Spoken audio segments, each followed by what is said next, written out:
Hey guys, today we're going to talk about career pathways in sports, and we're going to give you as much information as we can from experience of going through development. Now, there's a lot of people think, that's all about being the athlete in whichever sport you're in, but there's actually multiple pathways. And so today's guest is going to share his journey with you about what he's gone through, rugby refereeing more specifically here within South Africa and now the UAE, and going to give you, I suppose we're going to say, lift the blanket or pull back the curtains on some of the highs, the lows, the goods, the bads about it. So first of all, Jaco, welcome to the show. Thanks for having me. Nice, man. Appreciate it. We're gonna jump straight in, mate. We're gonna just dive in that deep end, and basically refereeing as a referee. When was it kind of for you? I'm going to go down this pathway, or was it something you had from the outset, or was it you wanted to play rugby and then you went refereeing, or how did your journey start? Yeah, so my journey started a lot differently than I think most rugby referees currently is in the business. For me, it started to be obviously from South Africa, love rugby, rugby mad. If you didn't love rugby, you'd be shot you would be at the wrong place, you know. But yeah, I had cancer when I was 3 years old. And why? I only have one kidney. I removed the one and had chemo and radiation for that. And thank God, all good. Yeah. So with us today. So it's been now 31 years now, so all good, all healthy. Yeah. Do you Because still have to deal there now? no, all good. Yeah, cool. All good. Yeah, Awesome. do some tests if I feel something is up, but luckily there's nothing been up to that. Well, man, awesome. So then as a little one playing rugby, you know, barefoot in South Africa, and then one day my mom said, "You're not actually allowed to play rugby," and I was like, "Oh, really?" Didn't understand that. Yeah. So took the 4-hour journey to Cape Town to the doctor so that he can explain to me, because I was not taking that from my parents. Yeah.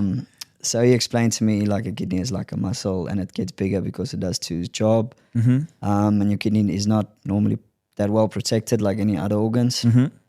And this is the reason why that I could not play contact sport basically. Okay, yeah. But obviously rugby mad and primary school, my principal, he was coaching down the 13 boys, and he just said one day to my mom that he should referee because he's always here at the training, he's running around and he knows the laws from whatever he saw that day. So he gave me a whistle, and that gave me also a reason to stay behind after school and be part of the rugby training. Oh, that's awesome. Yeah. That's so cool. I started at the age of 11. Wow. Refereeing under 11 boys going up, and I was 13 when I refereed the under 13 boys. And then went up to high school, boarding school, just refereeing contact sessions and things like that. And when I was 16, I did my first official law course, can I say, in Southern Western districts. And yeah, from there on, I mean, after that first day that I actually did the course, it was still exams back at high school, and I asked the principal, can we organize a sevens tournament because I would like to referee, you know? Okay. So all by myself and some of my mates, we organized the sevens tournament during the exams, and some of the teachers were not really they were not really pleased with me. Yeah. But I want to organize this now because it's more work for them, and you know, it's stressful because they're scared someone gets injured. But I just wanted to ref, you know, and officially with my documents now. So yeah, we had a successful tournament there with sevens, self-organized, refereed all the games myself. Oh, really? Wow. And started to referee then club rugby, and that's how I basically went up in the ranks. Kind of in that's South where the journey kind of begins, type of thing like that. What is that? Obviously, how long ago was this? So this has been, I'm 33 now, so this has been what? Math dropping me now. Mine's no good email. Yeah, so don't worry about 25 years. 25 years. Yeah. Obviously, so, I mean, just hearing in your voice straight off the bat, the passion you have for the game, first of all, and then to want to ref, because like there's a stigma around how refs get so much stick and how much they're told like it's a lose-lose kind of job in a way, right? Because the calls you kind of make sometimes are like, well, you know, everyone's going to have their opinions and stuff like that. Was it the stigma back then, or was it just did you even notice it, or were you just like you didn't care because you just wanted to ref? You know, yeah, it's funny. Like I always hear people complain about this and that, and my mom. Myself, I'm also sometimes you will watch on the telly and you kind of you forget to watch rugby which irritates me. Oh, You watch yeah. what the referee does because that's what you've been doing since day one. Hey there, if you're finding this episode inspiring, you're finding it useful, applicable, we would love you to be part of the community. There's power in community, there's power in numbers. And by subscribing to the channel that you're watching this on or listening to this on, or sharing it with people that you know that may help benefit them, will only help us find more people within the community to help it grow, to support people to live an active and adventurous lifestyle. So if you don't mind, it would mean a lot if you just push subscribe, push like, and share it with someone that is going to help today. But and myself, I can also get upset with a referee. That's normal. If I mean, it's passion. That's something unique of rugby. But I was fairly lucky up until my career that it's never been a thing for me. That you think, oh, you have this coach, you've got this crowd, and you prep. As I started moving on, refereeing more bigger games in South Africa, where you know you're going to have a difficult crowd on the day. It's something you think and you put it in your prep, but it's something that's never been sticking out for me. That's I'm scared or I don't want to do it. I've been lucky in that sense that I just want to be on the pitch because it's something that I enjoy. You know, it's all you, the amount of prep work that you do, and if you go on, like I always say, you're only as good as your last game, unfortunately. Yeah, that's true. And if you're not going to prep, it's almost like you go naked into the game and anything can happen. And literally. And if you mess it up, I mean, the boys, they train hard. Yeah. And as a referee, we should give them the best crack at it as well. So if you're not going to put in the work, it's not fair towards them. That's awesome place to start. Let's go there, because that's where I think when you get into something like that, I mean, the position you were put in to want to still be part of the game, the passion side of the game, right? So what is it that, where do you think people should start nowadays? Obviously, getting qualified and understanding the rules is a big thing. Yeah. But how do you prep better to be a referee at the start of your career? Is it fitness? Is it just knowing the rules? Is it identifying? Is it communication? You know, what is it that, in your opinion? Fitness is a big part of it. And if you look the pod, I always say, if you can ref with confidence, you can win everybody over, right or wrong. I mean, why was Nigel Owens so good? His one-liners were great, but I mean, it's just his communication was excellent, and he could get something wrong, but we'll talk him out of it, and everybody will say, "Oh yeah, you know." And then, but it's more than that. It's if you look the part, you're halfway there. But the best thing is to prep what's in front of you. Don't think about you want the final at the end of the season, or especially as young referees. We have so many young referees now, which is excellent. And it's definitely something that we need to talk about. But the young ones, and I remember myself being young as well, I just wanted to ref Currie Cup. I just wanted to be test referee. You know, as an 18-year-old, you think about when you're going to ref your first World Cup game, and it's difficult because obviously we want to go to the highest that you can, but you got to work what is in front of you, your next game. And is that about knowing the teams, or is it about knowing the players, or is it about knowing a situation between the two? Like, what is that exactly when you say prep?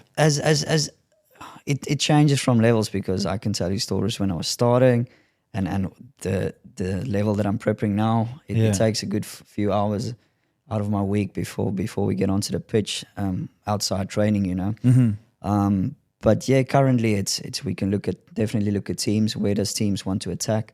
Do they play with the forwards? Do they play with the back line? So you analyze the team itself. Analyzing the team itself. Like, for example, what do they do from lineouts near the try line? What are the lineouts maybe in the middle of the field?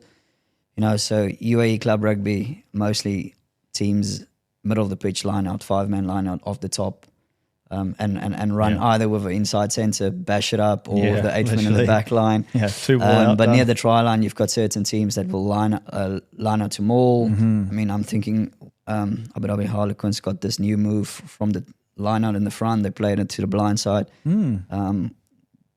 And as a referee, it's good that you prep these things, because you know where to stand and what to look for. You know, you got to be ahead of the game. That's awesome.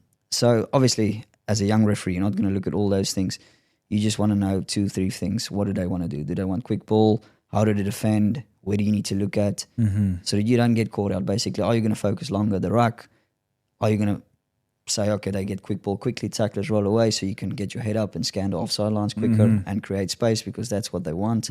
These things is just to be ahead and make it a little bit easier for yourself. You mean that's what the teams want, or that's how you want to come across as a referee as well? Because I mean, obviously two sides of it too. Like this is who I am as a referee, and then this is the game that's being played. You have to adapt. Certain teams would look to. Let's not put names to the teams. Let's say just X and Y. Let's say X, they've got a smaller pack and they've got a good back line. Yeah, they want quick ball, so you got to get the tackler out of the way for them because if they're tackling the wrong side, they're not going to get their quick ball. A bigger team will probably be trying to slow the game down a little bit, sit down a little bit more, attack scrums a little bit more. Massively. So as a referee, you got to find the balance, what both teams want within the law, and you got to adapt with that. I mean, that scenario just there, let's say team Y's got a big scrum, so they would like to scrum more, but team X would not probably. So let's say they've got a knock-on advantage. You'll probably play say advantage over quicker for them because they don't want that ball in the scrum. Something as that, just so that the teams appreciate you, also that you understand the game that they want to play. Yeah, cool. It's just not just rock up there and ref the same. That's really interesting. You talking about that. Then let's take it back then to kind of where you're starting off. You've done your sevens tournament. You've got a teacher. You twist their arm. Where's that step from? Because that's where people are mostly going to start, right? They're going to start with youth. We know when people coach, they start with youth and they start teaching older and older. When they do the refereeing, they do the same thing because they don't understand the rules as much, so it's a little bit easier to apply. And then you develop yourself. So in South Africa, this is where you've developed. How many years of refereeing in SA first?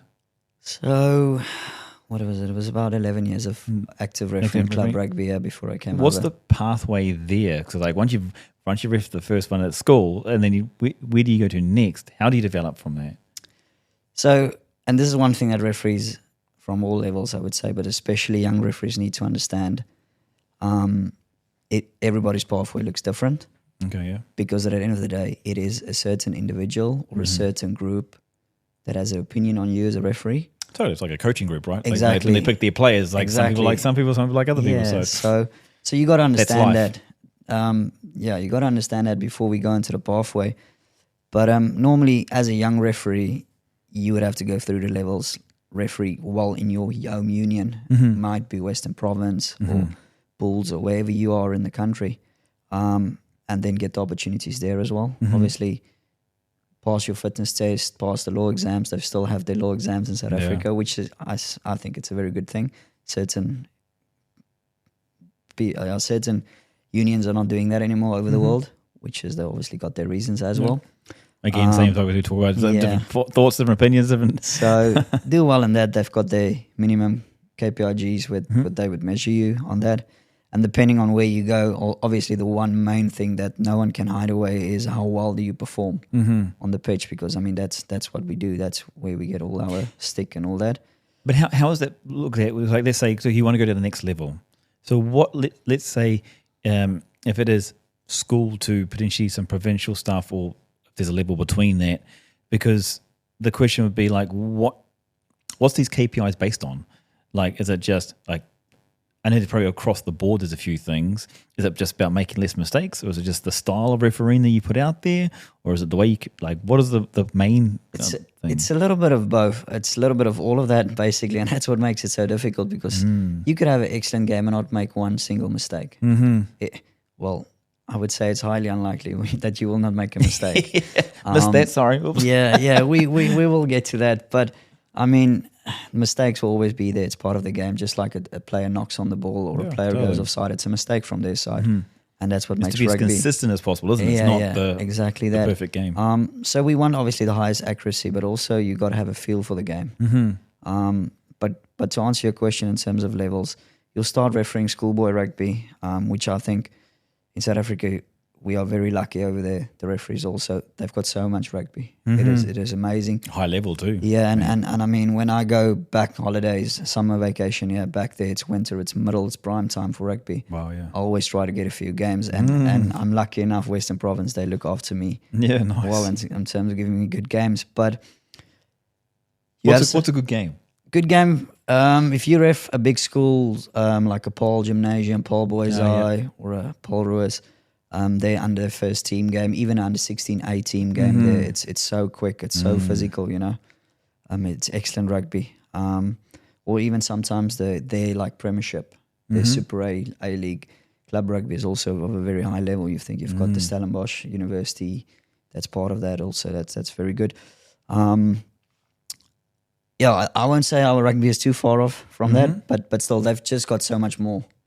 There's just so much more, But you'll ref like you'll start in the 3rd or 4th division, depending on how many divisions you have in your union. I mean, there's many unions in South Africa.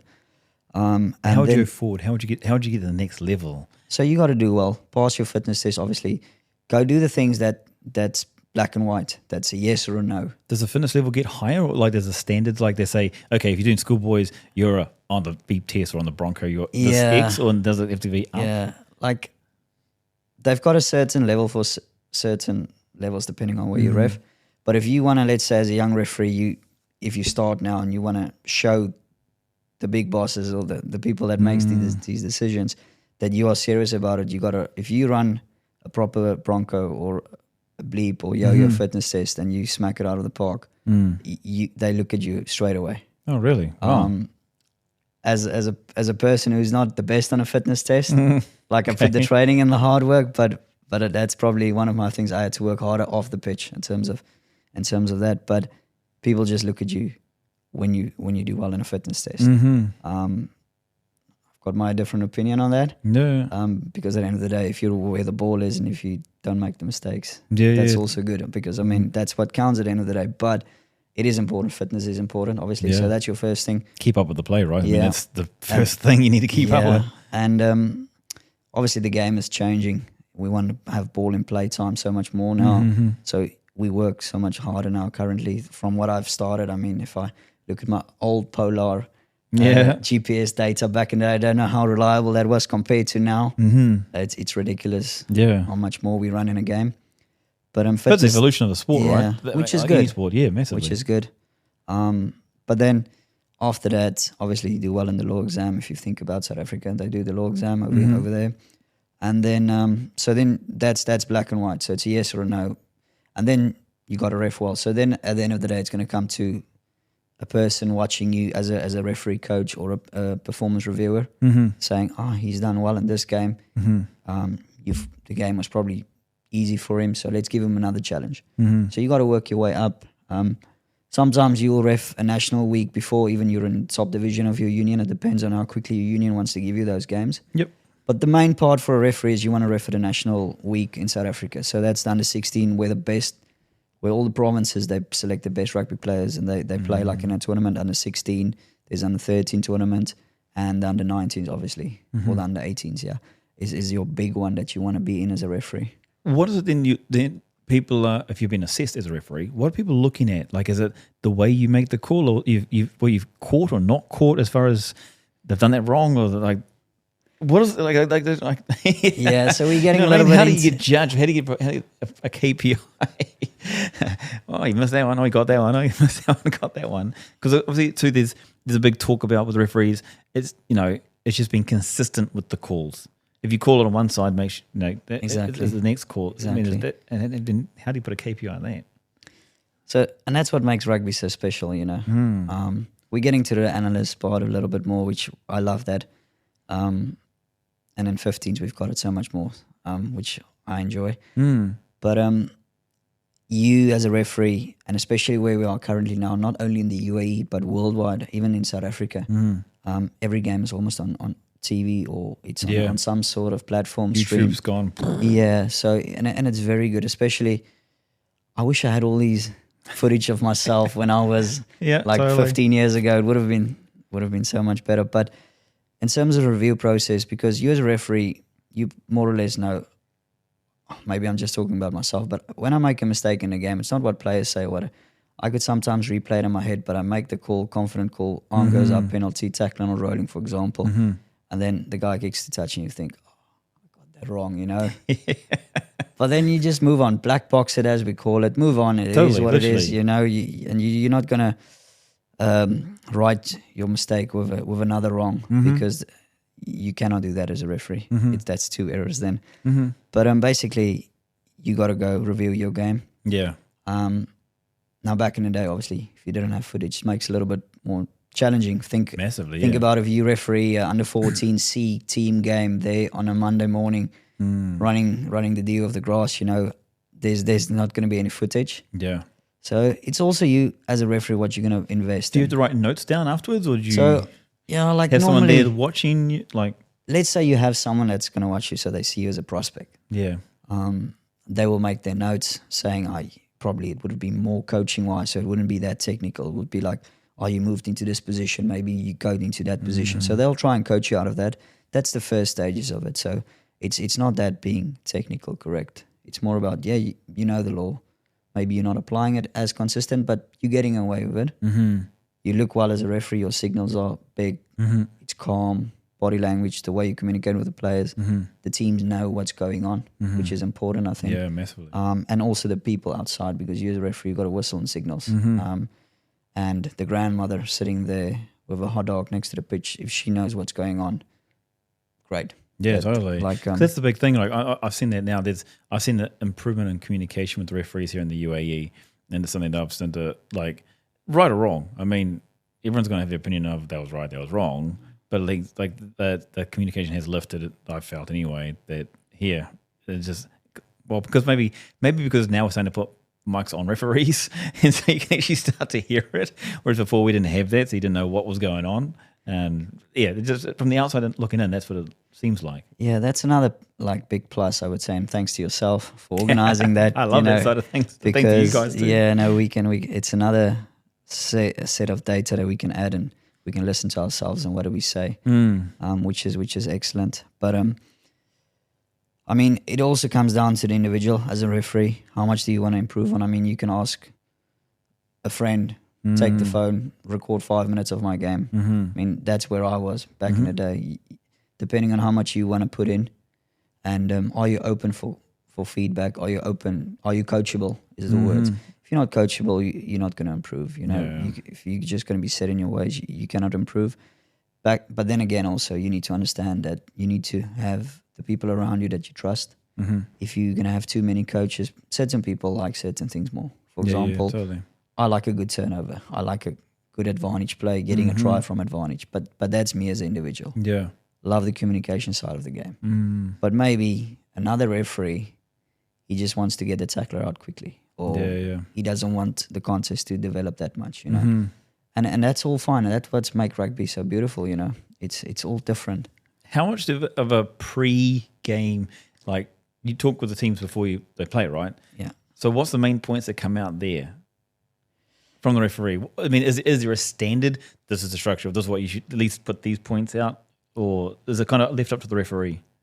Well, as a young referee, we try to lead them into a certain direction. We've tried this new system this year in the UAE where all the senior premiership referees will have someone to mentor. So it would be a younger referee or a new referee, and we try to not coach them, but just guide them into a direction. Obviously, myself and someone else in the premiership group will do not totally, but probably most likely something different. Obviously, we as referees, we also run touch, so we get to go into someone else's pre-match talk as well. Yeah. But mainly, it's things that you've picked up in your analysis before the time in the week, saying, okay, maybe we don't really like to call players on their names, but let's say number 7 from Team X, he tends to join from the side of the breakdown. He's very fine on the line. So sometimes when you penalise it, it's not clear and obvious. And we as referees, we want to just penalise clear and obvious. But sometimes the picture is not clear and obvious. Yeah, totally. But if you can have a chat with him before the game, you can say, lad, just to let you know, I've seen this. Just get a little bit more straight, get your hips in from behind, It just tidies up the picture, and he knows already that you've got your eye on him. Yeah, totally. Most likely, you're not even going to look at it again. But, but if he does it right, you're like, that's cool, a tick in the box. It's a penalty less. I mean, myself watching rugby, the whistle, it irritates me. Yeah. As a referee, the less is best. Yeah, I mean, the less it goes off, the better. And and that's the main thing. If we can get something in pre-match and say, lads, you're doing this at scrum time, your elbow's not up, loose it, can you just do that for me? There's a big chance that they won't do it in the game. So it's a penalty less, and everybody's happy. That's awesome. It's just basically tidying it up, but also you give them the opportunity to ask questions if they, because I think we're getting to that stage in the UAE. It's not only the referees that watches the teams, but I think the teams and the rugby directors also know, we have Jaco this Saturday. He's a headache at the ruck.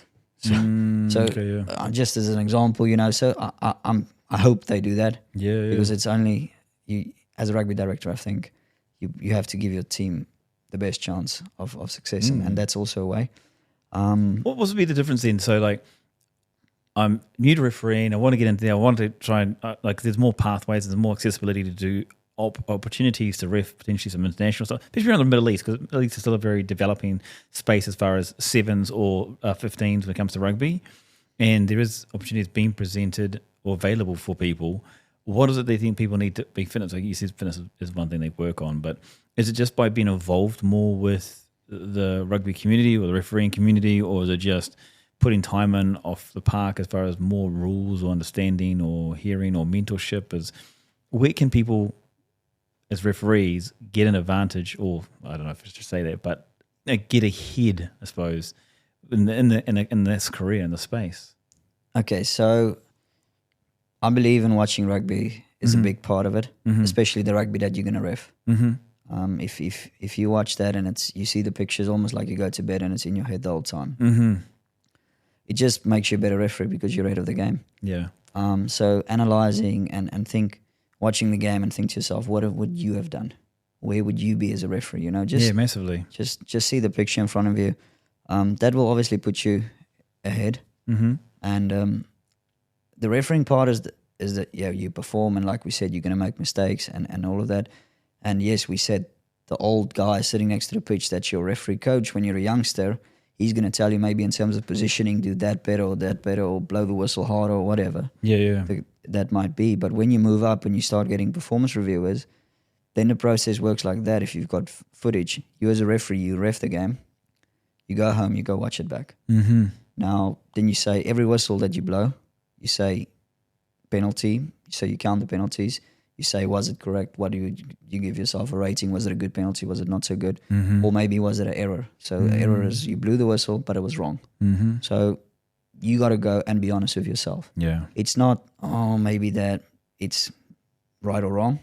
Sometimes, yes, you get clips because rugby is a dynamic game. Sometimes you get something, let's discuss it in a group. And that's what we do currently in the UAE. Every Monday, the West Asia Super Rugby referees, we've got a Zoom call for about 2 hours mostly, because Simon, he likes to spend a lot of time on that.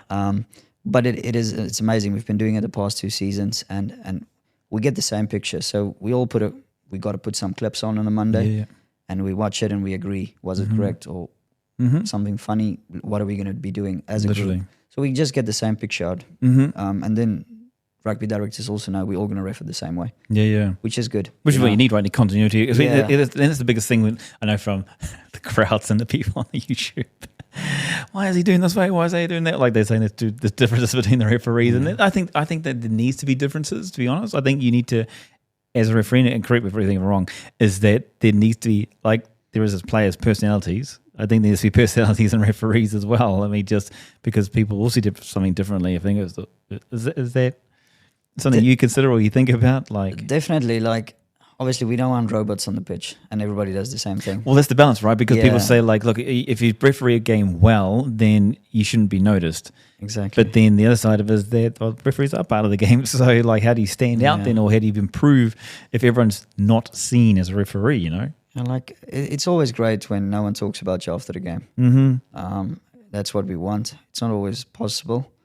No. But unless you want some headlines. Yeah. But the thing is, it's just certain basic calls. It's got to be the same. You know, certain laws, how we apply it, it's got to be the same. For example, foul play. We try to be one click away, as we say. So, yeah, we all go penalty for the high tackle. Most likely the right call will be yellow card. Yeah. So then we all want to say, yeah, penalty, yellow card, or was it more leaning towards a penalty would have been okay, or it could have been the other way as well. But we want to be like one click away, not someone in the group says penalty only, but someone else says penalty, red card. So how do you agree then? It's just watching so many clips and going over in this scenario, what do we all say and say vote, just trying to shift some minds sometimes. I must say we are very lucky in our group that there's rarely someone except myself that always will say it's a rugby incident, play on, coming from South Africa. But no, jokes aside, we are a tight bond in terms of we're watching so many clips and we get the alignment. And if someone is off, we're not going to say, but you must do it. We get him to see reason in himself, why he needs to be this, because different story. Exactly. And that's the main thing as well. You need to be coachable. You need to adapt. Yeah. Players adapt. Players need to improve as well. Massively. So, what is it then when you go to higher levels? Because you've been involved with World Rugby and the sevens. I mean, I know that side of it.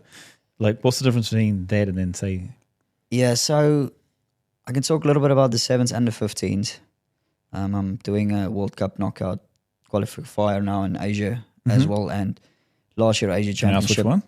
Say again? Can I ask which one, or is it hush hush? It is. I'm still waiting for the official email. Okay, cool. But it's the first one. That's all. Yeah, so we're still waiting. This won't be released till like April. Don't worry about it. So yeah, it is. So sevens love it in terms of how professional it is. You ref your game. And you'll have normally 3 hours in between. Normally, I say 3 hours between a game and another one. You'll do 3-4 a day. So you go review your game. You get it straight after the game. You go get it on a flash drive. You view it on your laptop. And basically, it's the same process. You say, either something happened and you didn't blow your whistle. So it's a non-decision. So you go put it in a timeline. This minute, this second, non-decision, tackler rolling. You should have blown it. You did not. You can give a reason, but in sevens it's black or white, which I love. And then same way you blew your whistle, but it was a mistake, or maybe there's something that happened, something funny, and you have a comment, so you just put a C, and then that goes up on AMS, which is a platform that World Rugby uses. So then during your game as well, the TMO / the performance reviewer from World Rugby would cut clips as well and drop it in a folder. Okay, yeah. And then tonight when you get in the hotel, it's up on the system. And then the main thing that they are looking at is the clips that they have cut and sent to you. Did you put it in your review? So let's say I made a mistake, an error, but they have it on clip as well. So that means you as a referee could own up to your mistake before that anyone had to say anything. You got it yourself that you were wrong. So that's the first step of improving, learning, and improving, you understand? So then they will be like, that's good. Jesus, there's quite a bit of work rate behind this, isn't there? Yeah. But the thing about a sevens game is it's 14 minutes, it's high end. Yes, you run a lot more and all that, and you got to look after your recovery and you got to fuel up as well in between games. But the review process takes maximum 20 minutes. Okay. So because you can skip a few things if the ball is just getting in play and passed around. If you've got like Fiji, the ball barely goes to the floor, So which is also good. And sometimes you have a game, there's absolutely nothing because sevens is so black and white, as I've said, and the teams really work with the referees. It's like everybody's together in the same hotel and you talk rugby the whole time. Okay. So if there's a question, the coach will ask either World Rugby, Barry O'Brien, or he will go and ask, you would be having lunch. And he would come sit next to you. He will ask you, is it the right time now? And calmly would have a discussion, have it on his laptop. What do we think about a decision? And we own up. If we made a mistake, you own up. Or if you were right, you tell him this is what you've seen, this is the law. And he would say, okay, thanks. He was going to give feedback to his teams. That's the nice thing about the sevens. That's why I'm thinking that we don't see these odd decisions or things like that. Well, it's such a fast game too. I mean, as a player, it's just like, well, get on. I can't argue this. Exactly. Otherwise, you'll scored against. Literally. So, which is also good. But that's the seven side of it. So it's 20 minutes review done. So what's the difference then? Let's go on a. Let's stick with this as far as like the sevens stuff side of things or the international matches. When it comes to sevens, actually, the comparison between doing a sevens and doing a 15s? Like, do you put more preparation into a sevens because there's a tournament? It's usually a tournament format, so there's 2 or 3 days of that. Or with an international match, it's the one match. So does the preparation be the same? Is it different? Or what suggestion would you give to people what should they be focusing on in each scenario? So in sevens, trying to think now. I'll teach because you, mate, don't worry. it's been some times that I prepped for sevens, trying to get out of it. So we want ball and play time. So we want quick rucks. It's got to be super quick. So what picture you're going to look at? It's basic standard pictures that you're going to be looking at. So for that sevens week or 2 weeks that you're on tour for the sevens, you just thinking these pictures. It's the same pictures. It's ball and play speed, space, and restart. So scrum, ball in, ball out. Your pictures that you're looking there, lucid, walking around, things like that, standing up, not taking the hit, things like that. And then the last one is obviously... Are you looking for it to quickly to make sure that if anything affects any slower down and play, ping straight away? Yeah, and then the fourth big one is foul play. Deliberate knock on, penalty, yellow card. There's no discussion that high tackle. Just based on that one quickly. Yeah. Is it because of palm down or palm up? So risk versus reward. Okay. Palm up is obviously you give yourself a better chance to get it again. Palm down, there's no way. And we're starting to see it more on 15s, and it's actually, we had a few clips over the last 2 weeks in the Prem group as well about deliberate knock-ons. Which one are we going to yellow, which one not? We're thinking about yellowing the one where we have got a 2-on-1 maybe, or which is the ball already went to the outside, it's near the touchline, so there's space for the winger, more speed. If you have that scenario, that should be a yellow card. Do you think there's too much grey area around a lot of rugby rules? Sorry, I got to deviate completely because of there's so much left for interpretation.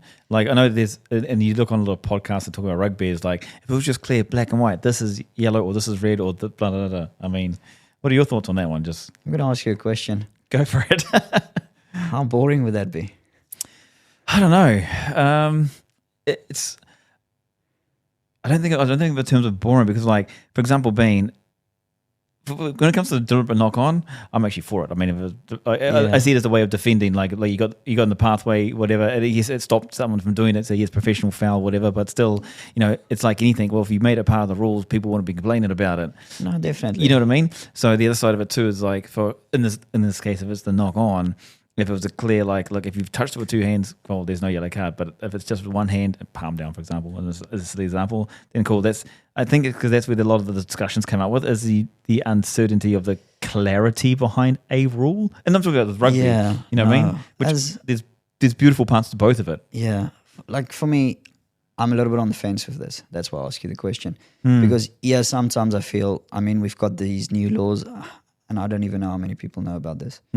New laws where we call them escort runners, where they when we're going back for the box kick. I mean, like when they showed it to me the first time that we got to go out there and ref it, I just said, "There's like if I was a player, I would milk that because I would just run into someone and put my hands Well, that's up." what's happening. Like in the World Rugby, when they saw the internationals, that happened straight away. So yeah, it will be great to have less grey as a referee because you can just go out and ref, and it is what it is. But you also need to understand our game is so dynamic. In certain parts, it will be impossible just to make it black or white. Agreed. And again, and in the end of the day, yes, sometimes we don't want to have the discussions out afterwards in the pub or outside in the street. Should have been this, shouldn't have been that. But that's in any sport. Yeah, totally. If you're a fanatic of your sport, football, rugby, name it, you will always have these discussions. But that's what makes it rugby. That's what makes it rugby. Yeah, totally. The sport is how. Then go back to preparation for a 15s game then.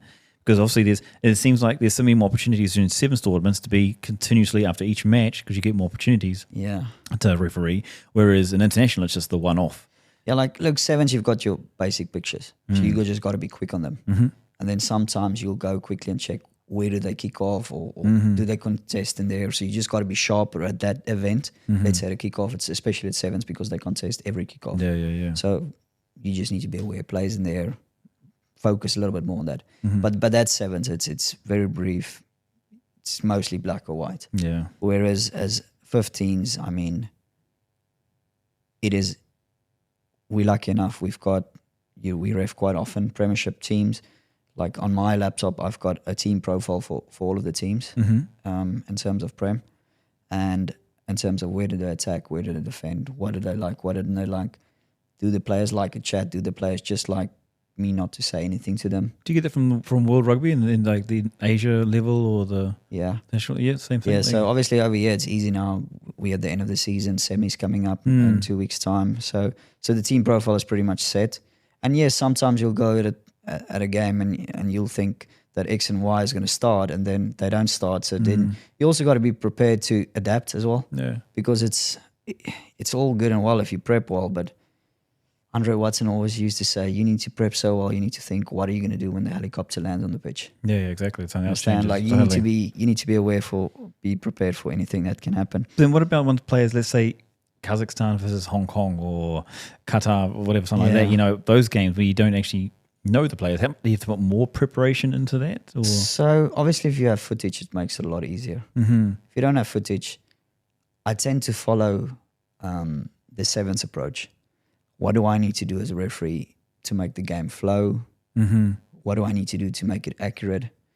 I mean, the breakdown is the number one thing that players, supporters, name it, ask questions. And it's unfortunately also, well, I would say unfortunately, but for me, fortunately, because I love a breakdown, but it's the phase and play that happens the most in a game, tackles and rucks, you know. Yeah.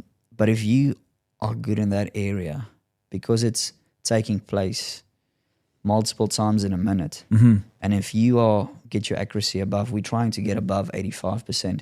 If you're accurate in that area, you're already putting yourself up for success. So let's say you ref, okay, Hong Kong, you get to see their rugby on YouTube the whole time. Hong Kong, China, yeah. And but let's say you don't have that, and the team has played 2 years ago, the last game is on TV. I mean, you can't really go on that. Yes, you can look at what type of rugby do they play, because, I mean, South Africa still plays the way they've played 20 years ago. Yeah, a little things change in there, but it's still they want to dominate up front and then play a little bit wide. But and the kicking game is strong. It's the same thing, you know. And New Zealand, it's the same thing. So I mean, like let's say you've got a team in Asia that there's no footage, but you know where they come from. They're back. Do they like to run or do they like to bash it up in the forwards? So you'll just go and prep. And so in terms of those set plays a little bit better. So a team that likes to run, you need to get them space. So work in your prep. How's it going to look securing the ball quick and then head up, getting the space for them. Does this happen at international level as well? It's because it seems like for me beforehand, it was like thinking, oh, here's the referee trying to get to this rule to make the game do this. And now when you're talking about it, it's like, well, there's also a leniency towards there's teams that are more dominant with up front or out back or they're able to play or around the ruck or whatever that's going on, the breakdown, you know. It seems like that from what you're saying is that referees are trying to be a little more, not advantageous, but I don't know the word, to be honest. We just want to be prepared. We want to be ahead of the game. The game being so fast, you can't get caught out. Yeah. It could be something as silly that a team plays off the top at the back of the line out and bashes it up in channel 1. Within like that first 5 meters from the 15 meters. And if you as a referee stand there and you didn't see that, the chances that 120 kg player is running on you, you got to feel it. Yeah, like you won't get up from that if you're my size, you know. So it's little things. We just want to be, I mean, that's a silly example, but we just want to be ahead of the game. It's true though, it can happen. Yeah, and if you know that a team, they're not good in scrums, they're smaller and they're not strong and the technique might lack, then you need to know as a referee on the day, because that's a big safety aspect as well. But it's a way to restart the game. Yeah, and it happens a lot too. Yeah, so. and you, especially over here, you know, and you need to work hard as a referee then to get. It's going to take a little bit of management saying to the 9, listen, you're under the pump here, because some 9s don't get it. If they're under the pump, get the ball out. Why would you? You're not going to go forward, you know. And we're talking about 5 players that's got the head down low there. I mean, you don't want injuries. So it's a little bit of managing. You as referees got to work hard then. It's about knowing the game, what's going to happen even before it happens. How much when it comes to, so like, obviously with international game, there's more referees on the field. I mean, there's more support here in the UAE too, but I like to think of it from the point of someone developing and want to get to the pinnacle of refereeing, which comes down to World Rugby, you know, getting opportunities obviously as an AR first, or even, what's the steps? Because like all you see on TV is AR, referee, TMO, and then you got, there's assistants in the background because someone's overlooking, but then where's the pathway for someone to get to the pinnacle for them? So do you have to be in the middle, or is it you should be taking time to be an assistant, or just going down to games and watching other referees? Or look, obviously game time is the best, but we need to be open. We're talking about referee development and pathways, especially. Could be for someone young. Yeah, we're thinking just about referee because I'm sitting here with my referee hat on. But it could be someone that's 40 years old sitting at home listening now and wants to be involved. He could be a TMO. It might be challenging if he was not part of rugby and refereeing, but it's not impossible. It could be someone that wants to do sightings. So work for rugby as a sighting commissioner. We've got Andrew Muir here in the UAE that's doing a heck of a job. He's had a Six Nations appointment a month ago. Wow. Awesome. So I mean, no one talks about it because he's sitting in a stand or he's sitting here watching the game on telly and review and go. He gets the game afterwards. He needs to view every contact situation. But I mean, how amazing is that? You representing UAE at World Rugby level. No one knows it, but I mean, he loves it. He loves watching. That's so cool. That's that's why conversations like this to pull it out to find out these things. I mean, so if you're one of those gentlemen next to the pitch and you shout at every high tackle that the referee misses, maybe that's for you. But I mean, But how do you get into? Do you have to be involved with the referees association in a country? I was looking at wherever you are. Or the best is to contact your home union. For example, in the UAE where we are, contact the UAE Rugby Referees. I think the best way to contact them is on Instagram or via the website on UAE Rugby. But that could be anywhere. Just contact your home union. Yes, we've got a lot more referees than we had when I started back in the day, but we are still short. So no, we are very much short in terms of it's not just referees. We need people helping with the subs. We need people taking time, a timekeeper. I mean, you could be a timekeeper at a test match. I have to apologise when it comes to the streams too. I'm terrible at keeping the time. Anyway. It's not easy. It's not easy, It's something that I would fail miserable in keeping time.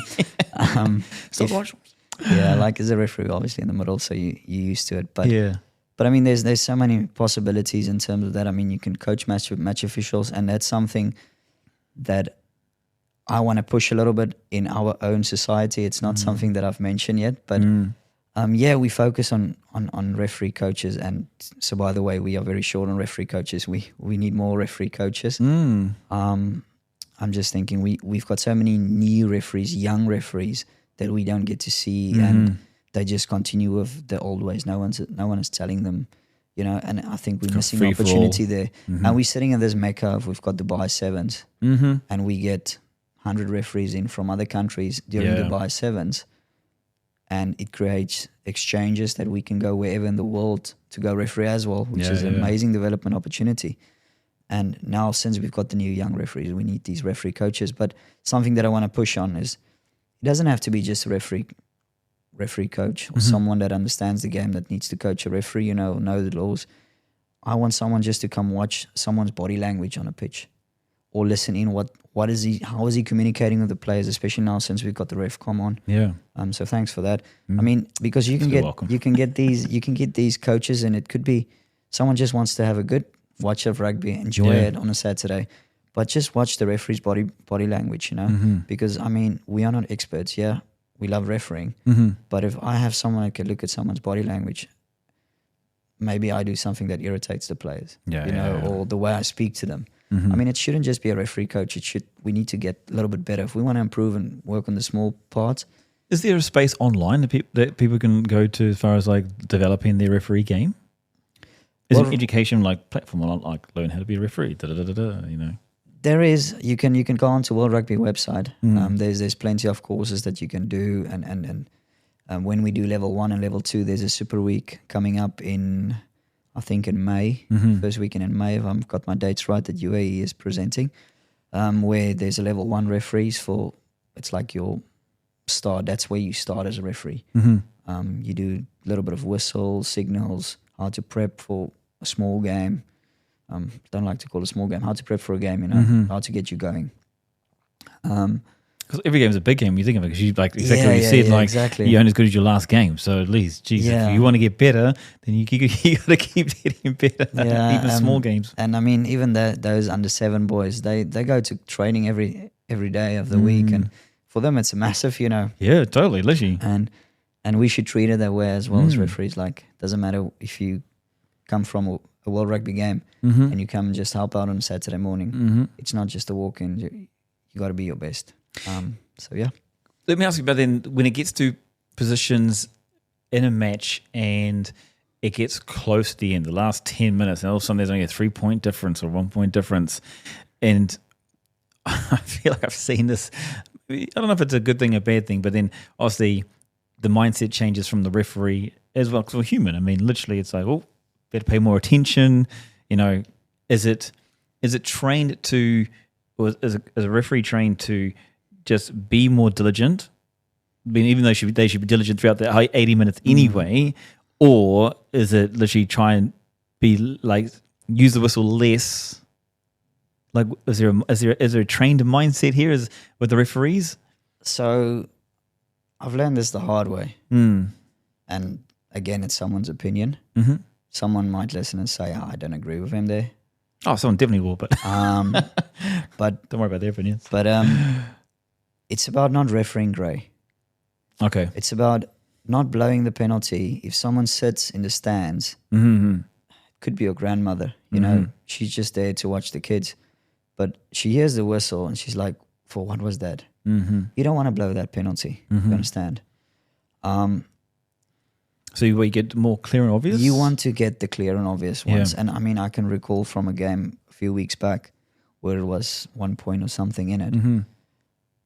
You really don't want to ref the grey because you can always have discussions on it.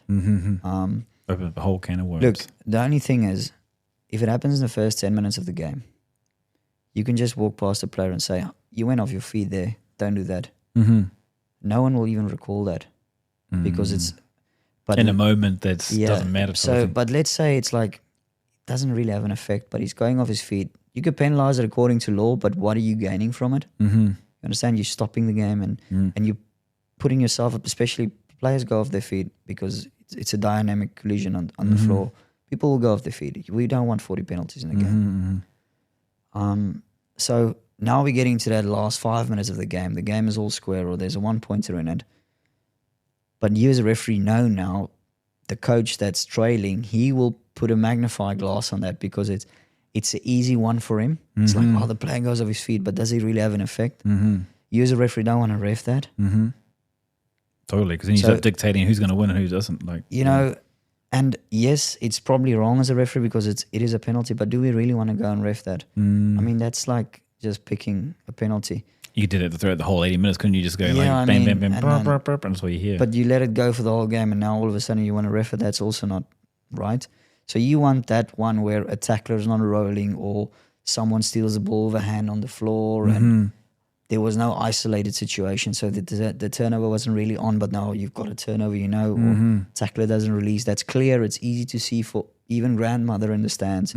That's the penalty that you'll get. Well, that's where the consistency comes from as well, right? Yeah. And that's why I feel like if you're going to be a good referee, that's, again, it's personal opinion, but it's just about that consistency throughout the 80. Yeah. I mean, is that how you see it? Does other people see it? Or For me, yes. But sometimes, like I said, sometimes there would be something, a little side entry. But there was no one to steal the ball. There was, so you can go below the penalty. But you as a referee then, because on my review, I would have to say non-decision. Okay, yeah. Because, yeah. Right. But then also I can walk to the next line out and just tap the guy and say, at that previous breakdown, you were from the side, just work on your entry. Watch maybe. that part. And players appreciate the chat then because they know what you're looking at. That's why I like the new rule with the non-contested in the line out. It's not straight, it's non-contested, carry on, Yeah. That's why I feel that same kind of call should be made, or it doesn't impact. Yeah, but and even that law is creating a lot of questions now. Because what's considered competing? Exactly. I mean, what's competing, and then we got to think about also how far can you go from not straight now? Yeah, literally, because I've seen some referees. So it's like down the back line. There will like, always be far out. questions. So Yeah. the main thing is in the UAE and me personally, myself as well, if the throw is on someone's head or just on the outside shoulder, we never refed it as not straight if no one contests, because you're picking something for that had no influence. Yeah, totally. So it didn't really change so much for us Okay. saying that, and for me personally as well. But again, like you say, it could be something that makes it easier, easy to understand. But then again, we have questions of it. Totally. Let me ask on the outside of getting away from on the field, let's say off the field, with the amount of work obviously gets done. Is there opportunities in the world to make this a full-time thing, or is it a part-time? Or is it like with the sport being where it is globally, how much opportunities are there for people to make this more of a full-time, or it has to be a supplemental thing, a part-time? Yeah, if you go into like where we are currently in the world, I would say no. Unless, let's say, I get on a World Rugby 15s panel and have rugby at least 2 weekends in a row outside of UAE, then I would say yeah. Okay. You can do it full time. Because how many referees are at the top, or what's the top? The top. I don't even know the number. Oh, and then what is the top? I'm just thinking back of my days on the Sevens series. If there was a time that I should have probably done it full time, was probably back then. But then only being appointed at the start for 2 tournaments and then doing 2 later and then 2 later. It's, if you had a schedule of you doing all tournaments, back then it was still 10 stops, then you can say, yeah, it's doable, and you can do a little bit of tutoring here and there and all these things. That was probably the time for me to do it over here. Okay. But I mean, if you talk about the UK, even South Africa, Australia, if you ref at a high level there, it doesn't even have to be World Rugby. I'm pretty sure you could do it as a full time, depending on what's your circumstances. What are you happy with, But I would say full time, definitely, because you will have enough to do if you ref at a high level in terms of the preparation, the review process, rugby directors calling you after the game, asking questions on certain clips, and then also preparing again for the following one. Yeah. You will be busy enough. Yeah. And with the training, I mean, that's probably the biggest thing for me, having a day job and then having to go at 4 in the afternoon and still go put in a strength session, a conditioning session. It's tough if you cannot. So if it's ideal, athletes go through as well, right? Athletes go through the amateur levels to get to the professional levels, and there's extra time in. So yeah, obviously, if you can make it work, I would say try if you can get the support from your structure. It's definitely, there's enough to do. If you reach a certain level, you would be busy. Because it seems like the sport keeps growing and growing, which is great. Exactly. Especially here in the Middle East and the Asia region, there's more and more tournaments happening, and especially for the youth as well. I mean, I see a lot more youth. Well, this feels like there's a lot more youth tournaments happening, and it will create a bigger pathway for more players into the larger, the adult or the professional side of it. What is it then with the referee side of things? Because obviously people do it for passion to start with. Obviously, it's nice to get covered. The reality of it, though, is it money is there to just cover the expenses.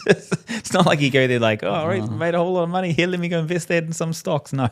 Yeah. you know what I mean? Like it's... Yeah, I came a long way, and I need to be careful what I say here, but as my first game as a 16-year-old running touch for a club game in Division 3, and they're giving me a little bit of cash in my hand back in the day as a student, I was thinking, honestly, I said, no, you keep the money, I was just doing it for the fun, and like I'm too chuffed to have a referee jersey. I just got my first referee kit. Nice. So obviously came a big long shout out way. to Rhino, by the way, on that. Yeah. It was some cool kit. Lovely kit. Yeah. I had to order 2 more shorts because they are lovely. The best shorts I've had. Nice. So, no, like, I mean, currently it's about they cover your expenses, thinking about the UAE, and I think mostly the amateur game, they cover your expenses, or they try to. It might come a little bit late, or it doesn't matter where you're in the world. I was in South Africa, UAE. You'll get it eventually. Your expenses are covered. Yeah, so that's amazing, and that's a bonus. At the end of the day, we also need to realize, and this is where I might get trouble, because for me, I'm doing rugby because I enjoy it. Yeah, if it helps financially out here and there, that's a bonus. But the thing is, I want to do as much as possible. At the end of the day, I need rugby. Yes, they always say no referee, no game. But for me, if I don't have rugby, I can't be a referee. Yeah, totally. So There's for me, two sides of it, right? yeah, for me it goes both ways, Massively. And we also always need to remember that. The same with, we always say this with referee abuse, it's never a good thing. But if we prep and we do our job well, and that's what's happening in the UAE currently, I feel as a group we're getting better. Consistency is getting out there, and the abuse is going down. Yeah, totally. So, and that will happen, But that's the one thing too, the sport here, and now we're lucky enough that we're able to film more games and have some comms on referees, because there's more transparency. Exactly. So instead of being assumptions of guessing what's going on through someone's head, it's like you see a little bit more, you understand a little bit more, and stuff like that. Then, if it's a growth factor for the game, and it's going to continue to grow from the referee's point of view, like the referees, the numbers seem like they've grown in the last couple of years, especially. Is that right? Yes, definitely. Okay, I cool. would That's say good. definitely, yeah. Then the next part of it, you talk about like getting more referees involved with it. How do you get more referees involved? Because it needs to be a passion project to start with, because the money's not really there, because it's about supporting, not it's surviving, not thriving. Look, to get back to money as well, like it can be, I mean, the guys that has done it professionally, your Wayne Barneses and all these people that has done it for many years at the top, financially, yes, you're more than okay. Compared to what a player gets, we're still far behind, but you are more than okay if you're a referee, So let's just get that out. You can make this a career, but if you start, especially as a youngster, and having that in the back of your mind, you're not doing it for the right reasons, I'm thinking. Totally. Like, that's a bonus. That's why I get into fitness, mate. You don't get into fitness for the money, you get it for lifestyle. Yeah, exactly, But the thing is, to answer your question there is, I always find that if we get a youngster, if there's someone young refereeing and making, and going up, and we've got this great community, rugby community in the UAE especially, that we've got many podcasts, we've got the Yalla news that feeds back about rugby. Yeah, massive. It's social media is massive, Yep. That is young students want to see, if they see someone young referee, they say, oh, I can also do that. Massively, yeah. And then you get someone like, we've got a young Jack Taylor now, Yeah. He's got so much potential. And because of him, we've got other youngsters now also wants to join, Because there's another young, Jack, I saw on the Sharjah Division 2 semi-final. There's another one who just actually went to Australia, back to university. Oh, Braden Hudson, yeah. Yeah, he's another young fellow as well, isn't he? Yeah, so he's a young one, yeah. And Braden, he's he looked a bit older than I thought he was. Yeah, His days are younger. Like, what? He looks like 24. Yeah, he's 19. He's a tall boy. Yeah. His head is in the right place. He went back to Australia. I'm sad to see him go, because he was kind of the reason why I started to get back to training and full fitness and say, I can't be slacking here, Yeah. I'm not going to like he stood out as a referee, definitely. because he was, like you see, he was just, I don't know, his focus looked a lot more, he was just very much about, it looked very much not a job, that's not the wrong way to put it, but he was amped, he was pumped to get on that field and to referee the game, and the way he communicate, I was really impressed. I was like, geez, hello. He's just young. He's a proper Australian referee. Literally, you know what I mean? Like, he's Australian, is he? Yes. Okay, well, that's where it comes from. Because I don't know if his dad will like it, but he's half. I know his mom is a Kiwi. But and that's why I said to his dad, that's why he'll be a great referee, is half Kiwi. Oh, mate. Because it was just like, he's got the sports mentality as an athlete they just go 100% of what they're doing. Yeah. And then like you said, like Jack Taylor, another young one there as well, and seeing what he was doing. Like when I didn't actually know he was 18. I thought he was a little bit older. I mean, I've known about Jack, seen him around for a while, but like to have players, referees like that coming through. It's very good. And there's more coming. There's more in the pipeline. And we've got a few in Abu Dhabi as well that signed up for level 1 course. Very cool. So we just need to develop. Like, I would love us to have more referee coaches. Like, you don't have to be ex-referee or anything. We just need you to come as a referee coach. Really, we're losing opportunities. But Braden, he's in Australia for uni. I said to him, I think it's sad to see him go, but it was the best for him. He's got so much good rugby there now as well. and you will develop from there. So With rugby too, and being referees, like, I don't want to push people away from the UAE refereeing, but like the UK, Australia, New Zealand, South Africa, you know, you're from South Africa. Things must have changed in the last 20 years, obviously, with refereeing happening now. In New Zealand, like, there's a lot of Kiwis here that play the game, but then they go to New Zealand and they're way behind the ball. They didn't realize, like, here, a big fish in a small pond. Yeah. Go to New Zealand, and, well, you're a small fish in a big pond type of thing. look, let's just first, because like you said, we don't want people away from the UAE rugby in terms of referees. I can only speak of facts. I refereed a good 10 years in South Africa, I would say. A little bit longer than 10 years before I came over here. And when I left there, because of other reasons, I was like, I'm done with rugby. I'm coming here now to save up for Until mum put the whistle in the boots, in the bag. Yeah. So I came here to head on, save money, go back home, buy a house. That's that kind of thing, you know? Yeah. And it's 9 years later, I'm still here. But long story short, I was here 6 months. I had to start at the bottom. Yeah. Herman Frankfurt, back in the day, he was still the referee manager. He made me start at Division 2, I think, or the Golden Oldies, the Vets. Okay. I had to ref that, you know. And coming from South Africa refereeing, I think when I came here over, I had 97 premiership games at my home union. Oh, geez. So well experienced, coming from big crowds, you get 20,000 people on a game, and a community game, you know. Yeah. Coming to this, few people having a shot at, you know, but it made me fall in love again from the start with rugby. And I had to work my way up, and they didn't make it easy, you know. Oh, yeah. Like, they kept me to a fitness test. They kept me to all the basic standards, which was great, you know. Yeah. And looking, It was a small thing to count, right? Yeah, So that's the other side of it. and when I look back at it, I think that's probably the best thing that ever happened to me. And that's why I would be forever thankful. Well, laid foundations. For the UAE and those people involved. And then, I mean, what was it now? I'm going to Singapore next weekend. It's now 8 years lost. Yeah. So I was a few months in the UAE. Let's say it was about 8 months. And then I got the opportunity to go to the Singapore Sevens and be assistant referee.